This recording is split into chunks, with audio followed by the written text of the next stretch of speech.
Welcome to Cryptoland. I'm Krishna Andavolu. We're talking about the new Wild West of altcoins and the traders who invest in them.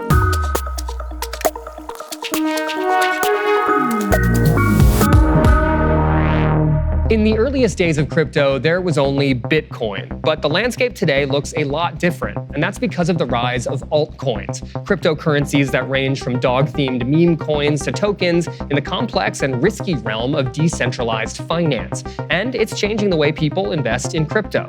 Motherboard's Edward Ongweso Jr. went to Puerto Rico to meet with Brandon Mansilla, a new type of crypto trader who's betting on this highly volatile market.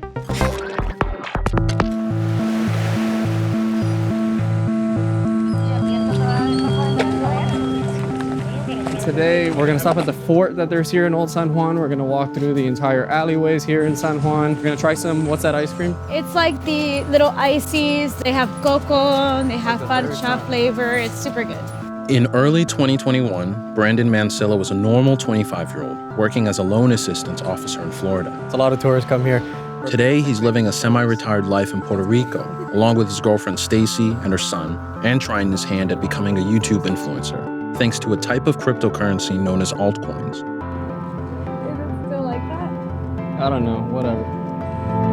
My first one was Dogecoin. I put in the $20,000 into Dogecoin, turned it into $50,000 in about 24, 48 hours. Ended up selling, moved on to another one called Raven Coin that became about 110,000. I get a Reddit post about this coin, 100,000x potential, called SafeMoon. I look into it, it has about a $10 million market cap, and I said, hey, maybe this is the one. And I bought in every single penny. Mansilla bought millions of SafeMoon coins at a fraction of a penny each, and within weeks saw his initial investment balloon to more than $7 million when the price exploded and the coin grew to a more than $6 billion market cap. Once more, but this time we're gonna take the left side, right, babe? But that price very quickly went down, and Mansilla's net worth dropped by a whopping 90%. That still left him with enough of a nest egg to live comfortably in Puerto Rico, where he relocated, like many other American crypto investors, to take advantage of a 0% tax on capital gains.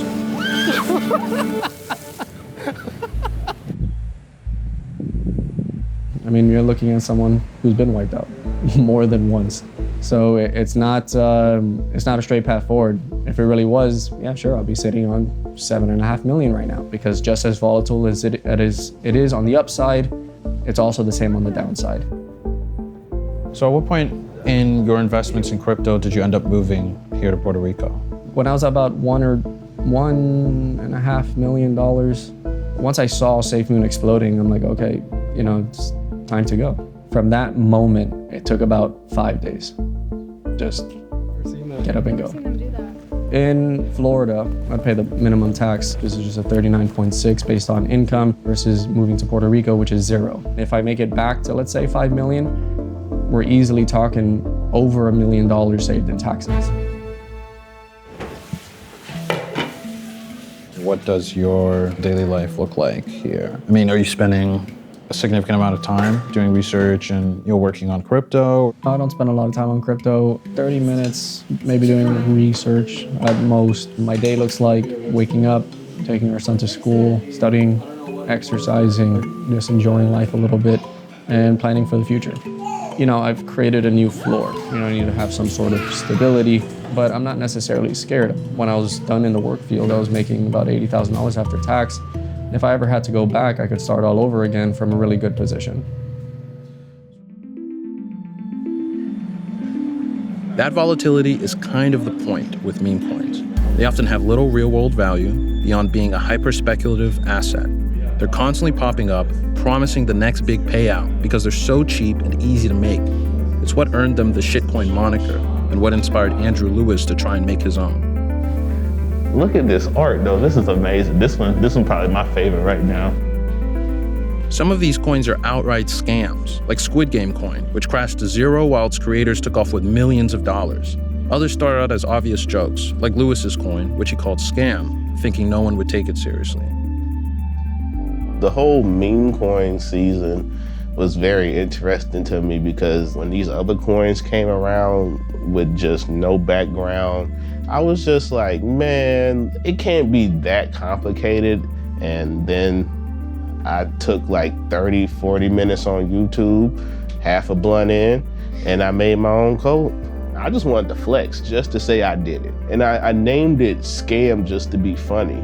The ticker scam, simple, cool, automatic money, boom, boom. I guess people liked it enough to just buy it for no reason.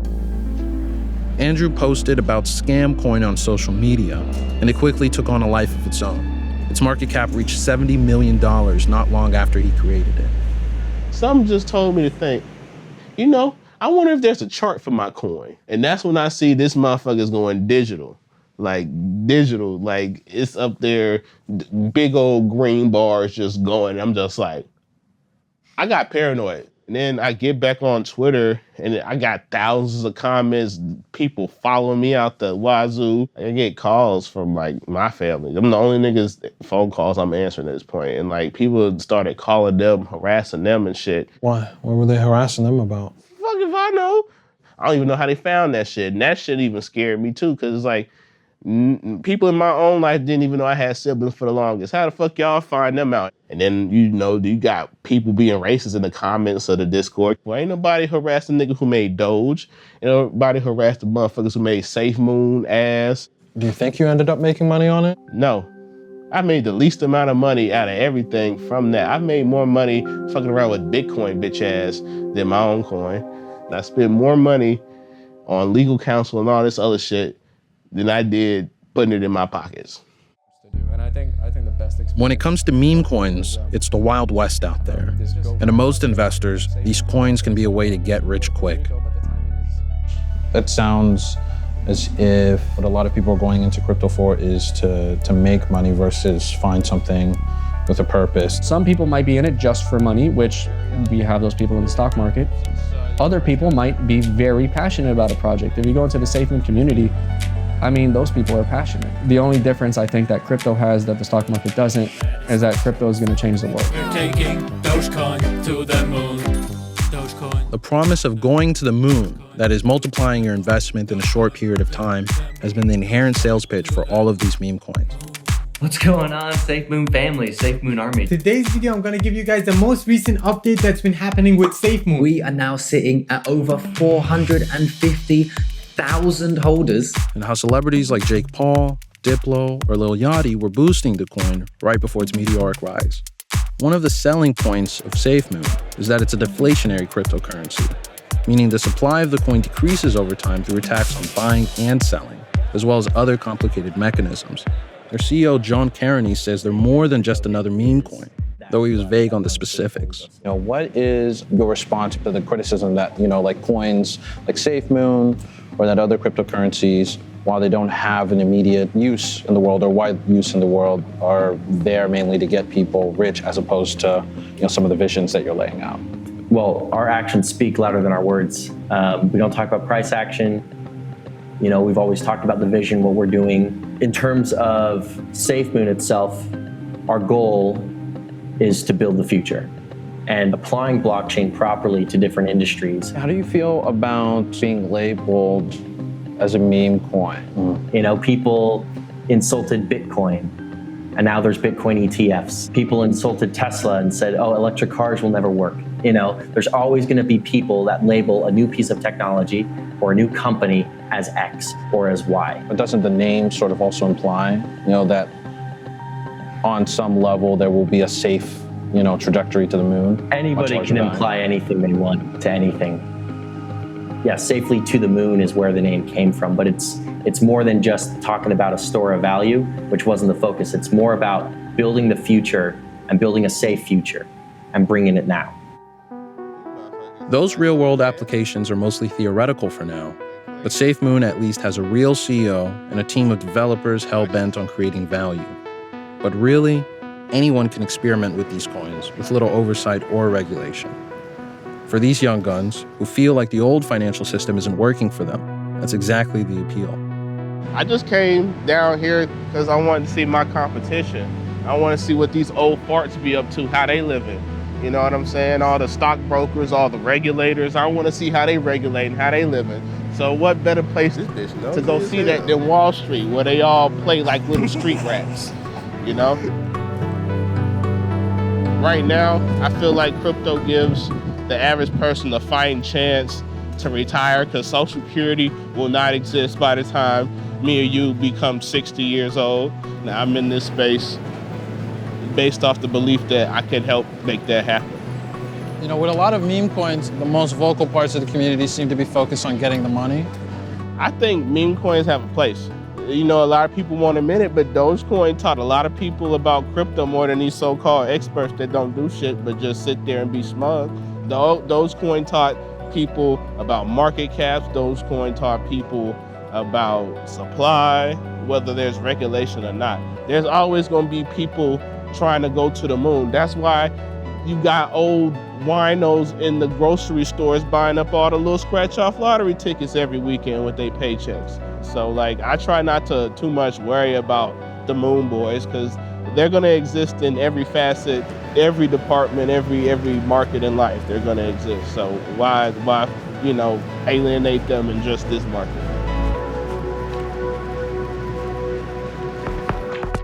Investing in altcoins can mint new millionaires or leave investors bottomed out. These coins can be based on memes that take on a life of their own, or they might fit into the new Wild West of decentralized finance, a flood of highly complex money-making systems that can open investors up to new types of hacks and scams. Here to talk about this with me are Motherboard's Edward Ongweso Jr., founder of one of the OG altcoins, Charlie Lee, and cybersecurity expert Dan Guido.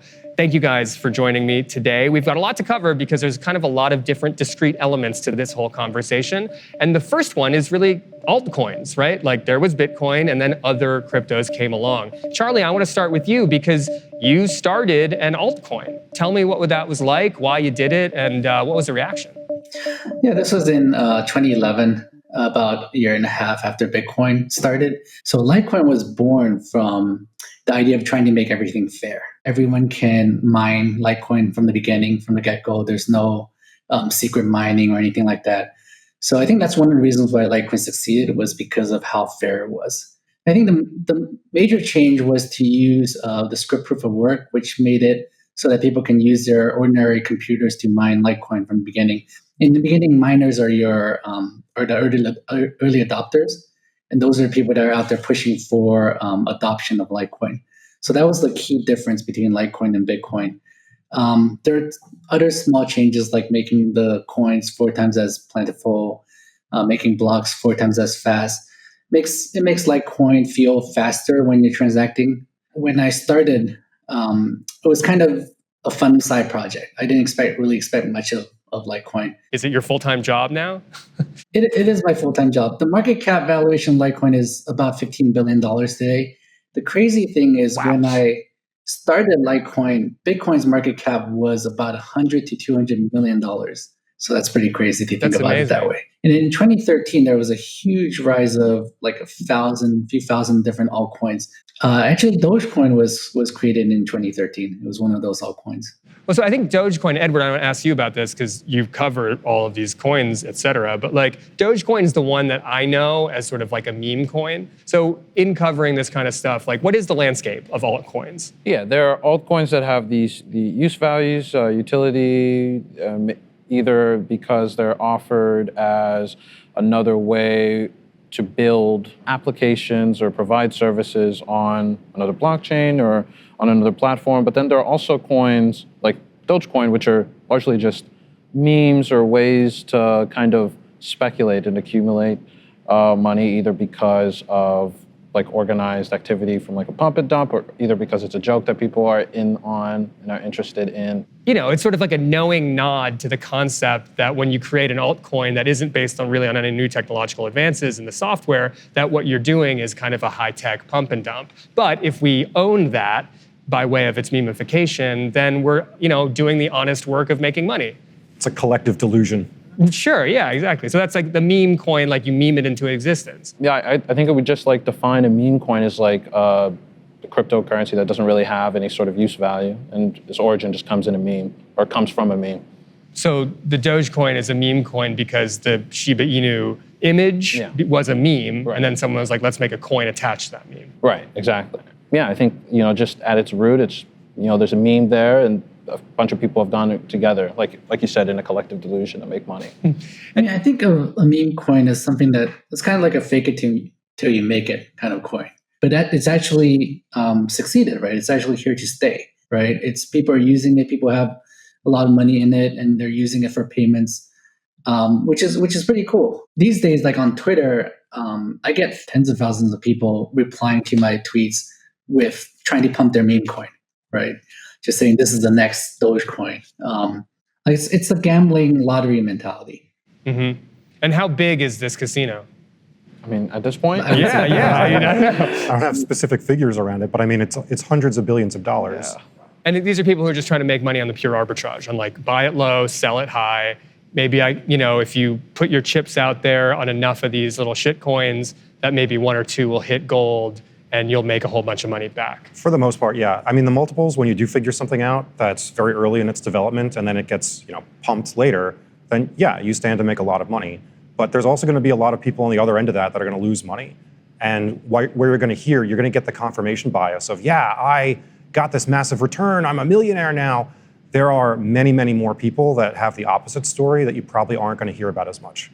So a lot of people are being misled by information they don't really understand how to interpret, and they're making decisions based on guesswork, which means there's going to be a lot of what the crypto community would call bag holders at the end of the day. A lot of speculation at the end of the day. I mean, we see that, for example, with tech unicorns, right? Some like investors will leave other people holding the bag when, after IPO day or after like some later point where the business model is no longer, where it's clear the business model is unprofitable. And similarly here, with speculation, for you to make money, obscene amounts of money, a lot of people have to buy in. A lot of them way too late to make any real money, and then you cash out. A lot of people get tricked into putting money into these coins, thinking that they're going to become millionaires. But in reality, they're just putting money in at the high, and people who got in early managed to cash out, right? So in that sense, it's more like a Ponzi scheme. Like, what is that? How do you go from being a shit coin to a real coin? There's no answer to that. It's tough to say. Yeah. It's like, how decentralized is the governance behind it? Is there just a single person or is it a group? Is there some kind of decentralized autonomous organization that's making decisions for it? And a lot of it is just going to be luck of the draw. I mean, generally, by the time that you hear about a meme coin, it's like too late. Your speculation is, you didn't get in early enough. You probably shouldn't participate. On the other hand, the likelihood that a meme coin is going to transition into something that people use on a regular basis, like the likelihood of that happening is pretty low. Well, now let's move to like where this kind of all cashes out to me, which is like, let's try to make a decentralized financial system. Let's try to make decentralized financial instruments, smart contracts. So Dan, tell me about that. Sure, yeah. Since Litecoin was created and since a lot of these altcoins popped up, those are all layer one blockchain protocols. People have created a system on top of that called smart contracts, where at its core, it's kind of like, think about if you had a spreadsheet on Google Docs and everybody else did too, you all shared the same spreadsheet, and there was a way to make sure that knowledge of what's on that spreadsheet was consistent across the entire world. That's essentially what a lot of these smart contracts are. And with them, you can create what you'd call like an automated finance bot. And that's a program that lives on top of the blockchain.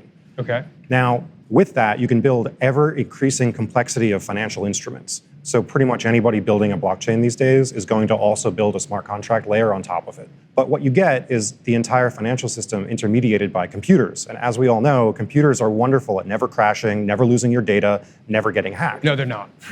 Yes. Just want to make sure we all... From another perspective, they're also like finance piñatas, where other people can walk up to them and kick them the right way and candy starts to fall out. So it's definitely created this extraordinarily high risk industry of financial instruments that people are playing with right now because there's lots of reward, but also people don't know how to differentiate between like a robust finance bot that's constructed with like metal and bolts versus a finance bot built out of cardboard that's got like a pink smiley face on the front. Now I want to ask you, Charlie, are you into this kind of now decentralized financial product stuff? Because hey, it's the natural next step.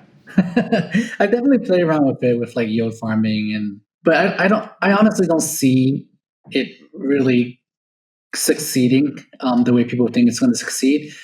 It's because it's way too complicated, right? Like the smart contracts can be very powerful, and people are just not very careful when they're creating them. There are bugs. Complicated smart contract interacting with other complicated smart contracts create a lot of edge cases that people take advantage of. So every day you hear about a rug pull or a hack where people lose millions or billions of dollars.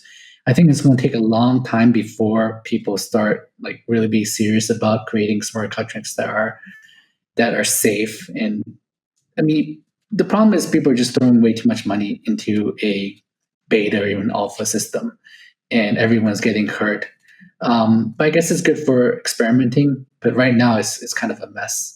The concept of contracts, as I understand it, it's a piece of paper that you and I sign that agrees on a certain set of things that you'll do and I'll do. And if you break it, there's enforcement mechanisms, right? I can take you to court. Like, how does a smart contract work if there's no magistrate or third party to adjudicate whether or not someone fucked up and enforce the written rules of the contract? Yeah, the idea behind smart contract is code as law, right? So if the code has a bug where someone can steal a lot of money from the pool, then that's it, right? Because if someone steals a lot of money, there's no recourse, right? So that's the problem with the smart contract is it's that code is law, and code, as we all know, always has bugs in it, right? Nothing is perfect. I guess the best example is the first kind of big hack in Ethereum smart contract. This was way back in 2016, I believe, when the first like large DAO was created.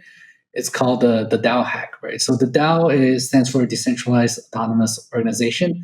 The idea is that people can put money into this smart contract system where then they can vote on where the money can be deployed, right? So what happened with the DAO was there's a bug in the code, and someone managed to basically deplete the whole DAO fund. It was big. Almost 30% of all Ethereum market cap. So it was a lot of money relative to the size of Ethereum back then. Who did that? Did they catch the criminals? No one knows who did it. Dan, tell me what you do.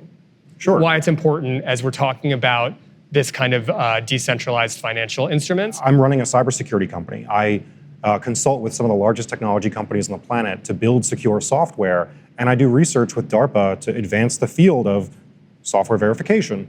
So we found that there was this incredible opportunity to define the space. So today, what we're doing is we work with most of the largest DeFi protocols, most of the largest blockchain software companies, and we help them write secure software so they don't get hacked like the DAO did. So then how big is the DeFi marketplace? Like, how much money is tied up in smart contracts, I guess, right? That's how you think of it? I've seen numbers thrown around in the low hundreds of billions. So it's not a small amount of money, but it's also not going to like tank the economy of the United States if this stuff fails. The big like elephant in the room is that most DeFi projects are not decentralized. The D part is a misnomer. Most of them are actually very centralized, and there's usually a single person in charge of the private keys that can operate that DeFi system. So what a lot of hackers do is they go and they hack that one person and then use it to manipulate the functionality of the DeFi system. Give me an example of when that happened. Monkey jizz. I'm sorry, did you say monkey jizz? Yeah, that's the one, a recent one. It was just essentially a rug pull, right? It's they were trying to get people to trust them, so they had one guy whose identity was de-anonymized, right? He was doxxed, and he was like, okay, I'm the public face of this. You can trust me. We're going to build all these products. We're going to build like this amazing ecosystem. It's going to be a jungle for all you monkeys to play in. Essentially, it was the marketing pitch. And as soon as close to $1 million got put into it, I think they made off with a few $100,000, and then that's it. And then that's just a basic confidence scam. Yeah. And so when you call it a rug pull, you call it a rug pull because the rug gets pulled out from underneath the investors. The amazing thing is that a lot of these hacks are probably performed by the team behind it, right? Because no one can tell that it's actually hacked or they just did it themselves. A lot of these teams are anonymous, right? You just don't know who they are. So you can't really do anything legally about it once you got scammed.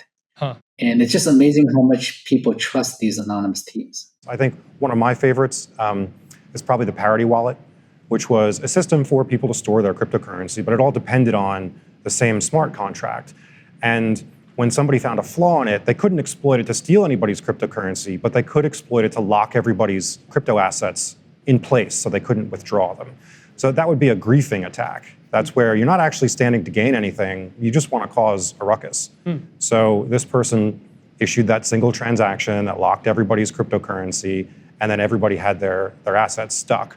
And that's another thing that you have to pay attention to, is that, yes, these systems are highly economic in nature, but there are some things that you don't need money to motivate you for. And griefing is definitely one of them. The thing with the Parity attack was that Parity was created by Gavin Wood, which is one of the founders of Ethereum. Right? So people actually trusted him a lot. I mean, he's a really smart guy. They trusted this wallet, this multi-signature wallet, so much that they put millions of dollars into it. So the money is just like locked there, and it's sitting there, and everyone can see it. It's still there.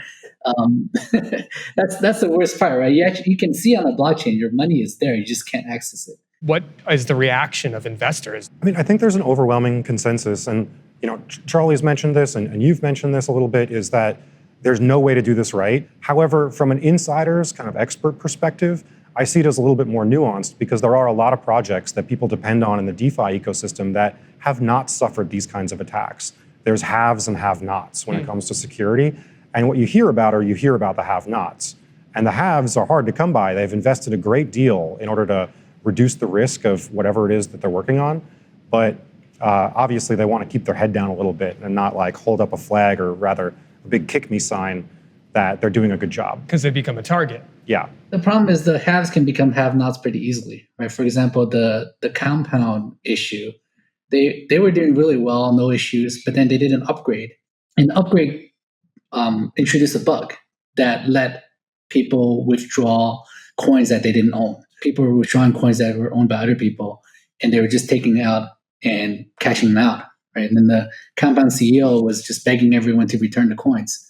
But it's just an example of something that is just so complicated that even someone who was, even like Compound, who was known to be really solid, can introduce a bug that really destroys the system. So there are two places on the internet that you can go and find the extraordinary number of hacked smart contracts or stolen private keys or essentially failed blockchain projects due to security issues.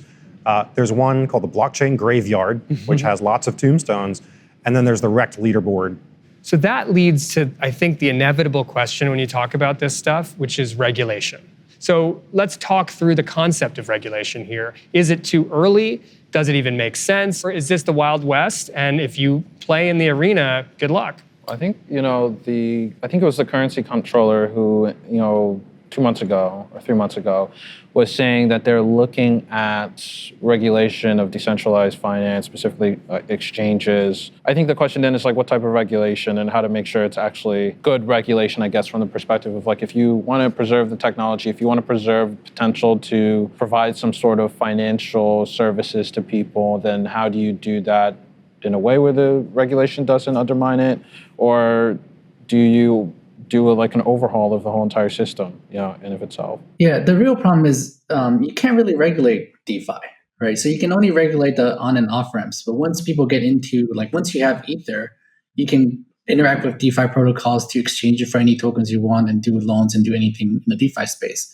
No one can really stop you, right? In that sense, it's decentralized. It's right? So you can't really regulate that. So I think I'm in the same boat as Charlie here, where the place that the countries are going to press very hard is going to be the on and off ramps. Mm-hmm. Once you're actually on the chain, it's hard to figure out what's going on. But what I do anticipate is certain countries throwing their weight around with network level attacks on layer 1 blockchains. Ooh. That's not something we've ever seen before, but I think I could see that sort of thing coming. Uh-huh. For instance, China has a lot of regulation now where they really don't want people to use certain blockchains. They've done that from a regulatory standpoint, but they could also do that from a technical standpoint, sort of the same way the Great Firewall of China works for browsing the internet. There's an analogous system that could be created for how blockchains operate. That's like regulating with a sledgehammer. Yes. So there are plenty of opportunities that are creative, that are innovative, that the government can employ to make sure that its will gets expressed on the blockchain. It's not just a lost cause. You really think countries would launch attacks? Yeah. I mean, 100% China's going to do it. And like, one thing we didn't even get into, another really big user is somebody who's found a lot of value in cryptocurrency, North Korea. Oh, interesting. Right? Like that's the Vice story there. It's like, well, they're funding their goddamn nuclear program with cryptocurrency because they keep hacking exchanges and cashing out that way. It's to the tune of hundreds of millions of dollars, which to them, their GDP is $25 billion, which means 1 billion stolen in cryptocurrency is 1/25 of their entire country's revenue for the whole year. Insane. That's crazy. But like intelligence agencies the world over are applying lots of really interesting effort to make sure that they know where that currency is going. These kinds of government agencies, they can buy the help, right? Like other people can collaborate with them to produce the sophisticated guidance or rules that they need.